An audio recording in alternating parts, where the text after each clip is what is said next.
Hello everyone, I hope you're doing well. I hope you're all well in the sense that you're not sick with a horrifying pandemic. I hope if you are self-quarantined, you find yourself here to enjoy this video. It's been a while. Today we're doing another fanfiction video, another bad fanfiction reading, and this episode I thought we'd do something a little bit different. We're not going to be reading ones specific to a certain franchise. Instead, today we're going to be looking at the world of fanfiction that takes the opportunity to jump on something that's happening currently in the news cycle. And today we're looking at, of course, based on the title, coronavirus fanfiction. Yes, if you've ever wanted to see your favorite fictional characters infected with a virus that makes people buy up all the toilet paper at your local store, this is the video for you. So, without further ado, let's go ahead and get started with our first fanfiction. This one, about our intrepid world's mightiest heroes, the Avengers. Steve sat at the dining room table in Avengers Tower, idly drumming his fingers against the mahogany wood. He looked at the clock for the 100th time that day, bored out of his mind. Captain America was alive during the 40s, when there was no internet, or there was, like, people listened to the radio for fun, and not just because they're in their car. They didn't even have podcasts. What's the point? I think he'd be pretty fine inside with the internet. The world was on hold because of the coronavirus, and that included superheroes and their usual activities. Apparently, supervillains didn't want to spread the virus either, something about the world not being as fun to conquer if there were fewer people in it. Steve wasn't really sure what their reasoning was, but he wasn't complaining. Mostly, see, New York was under quarantine, an ordeal which included the Avengers regardless of their possible immunities to said virus. The government just wanted to halt the spread of the virus, which brings us back to Steve and his incredible, incurable boredom. I mean, that doesn't make sense. Captain America probably couldn't get coronavirus, but he could certainly spread it to other people by, like, touching things and walking over to them and touching them or touching other stuff, whatever. And all the other Avengers, other than Thor, could probably get it. Even then, I really don't know. Unless maybe, like, if Banner's about to, like, get an illness, the Hulk can figure it out and, like, transforms into the Hulk and destroys everything around him because a virus got into his system. It worked with a bullet, that's all I'm saying. Steve thought of all the things he could do even if he wasn't quarantined, like going for a bike ride, going to the aquarium, rock climbing, hell, he'd even go hang gliding. Anything but sitting indoors, unable to do anything.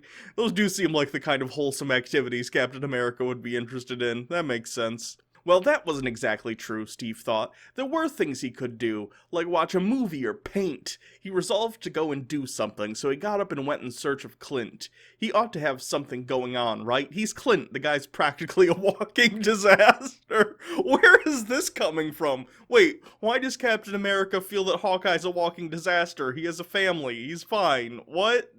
I like this headcanon. This is my headcanon now. Captain America thinks Hawkeye's a walking disaster for no reason.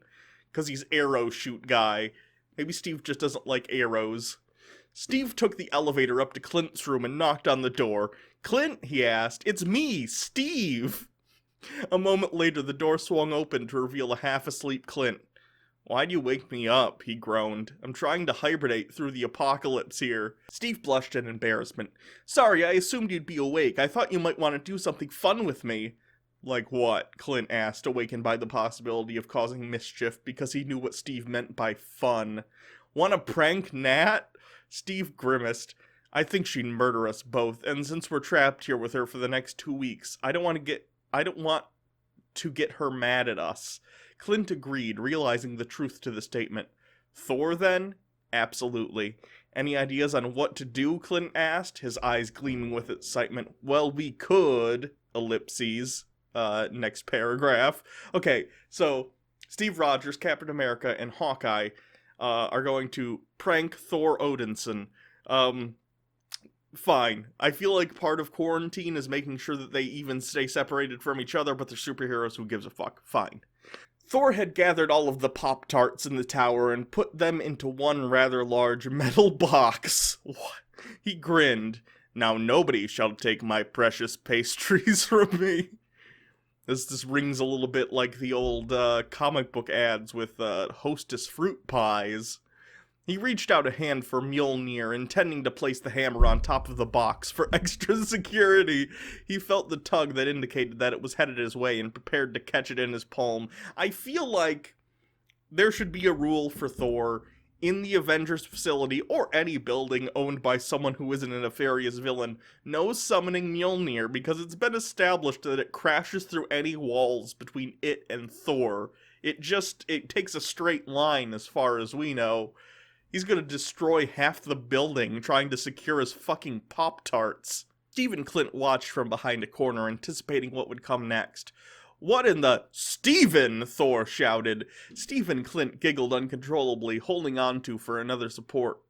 Thor heard them and stalked towards them angrily, brandishing his hammer, which had been covered in rubber bands and resembled a ball more than anything. "What is the meaning of this?" he demanded. "What?" Steve laughed. "What are you talking about?"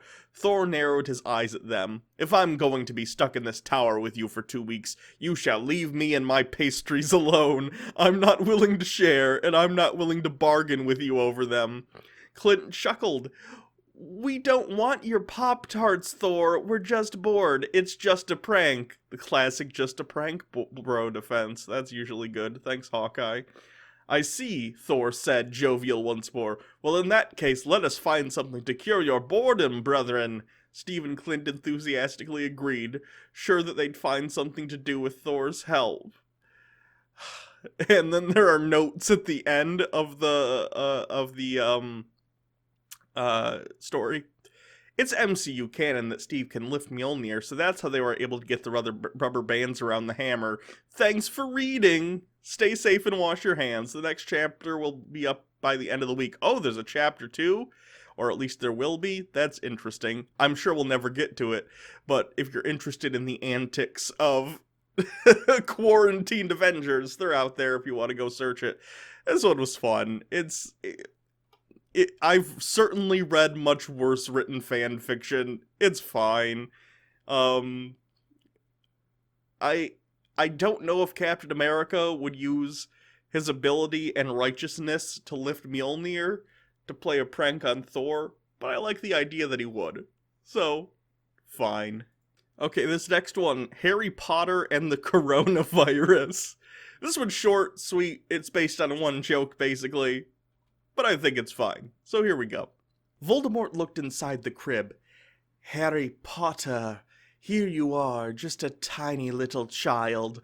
I'm almost tempted to let you live, just to see what kind of power could you possibly have," whispered the Dark Lord. His red eyes scrutinized the crying boy. See, I've never taken Voldemort for the, self-monologuing type. He seems to me, because he's basically a wizard Nazi, he's the shoot first, monologue later type of guy. In fairness, he does monologue to Harry, but he's an adult by that point. Voldemort taking time to monologue towards a baby is probably why he was defeated by high schoolers. "Unfortunately for you, I can't risk it, can I?" he asked, his wand ready to cast the killing curse. "Avada K..." His spell was interrupted by a loud achoo! "Oh, fuck, fucking shit, fuck, fuck, fuck, fuck!" Voldemort screamed in agony. "The little fucking bastard just sneezed on me!" Voldemort tried to clean himself with a spell, but it was too late. He had been infected with the coronavirus. "I'll get you for this, you fuck!" He shouted as his body hit the ground, no longer alive, and a black mist escaped the body and flew out of the house. I was always suspicious of the whole power of love bullshit. It makes much more sense that he infected him with a horrifying disease that fills your lungs with mucus until you drown. That's literally like a thing that can happen due to your immunoresponse. My girlfriend has, like, asthma. Bad asthma, I guess, and that's a concern. And that would suck. I hope she doesn't get sick. Like Voldemort. Okay, that's where we're ending this one, I guess.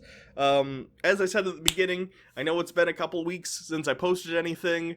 Haven't been feeling that great. Not coronavirus, though. I promise you that. Not that it matters. You can't catch it over the internet as far as I know.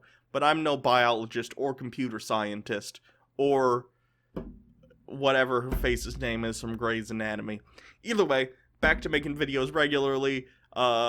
Next time, do you guys want me to continue the Onision book reading, or do you want me to move on to something else? Just because the Onision thing, it's being investigated by the FBI or whatever, but, like, you know, I don't like bringing attention to him because he's an attention whore.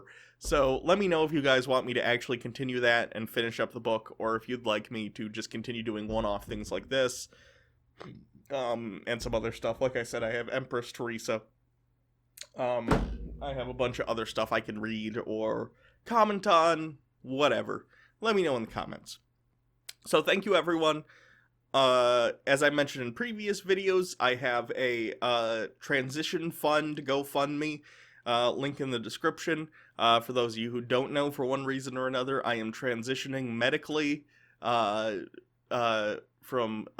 physically male to physically female, and I could use all the support. If you could donate like $1 or whatever, that'd be great. If not, that's cool. Just keep watching the videos. They're free. I just, you know, it's something I'm working on.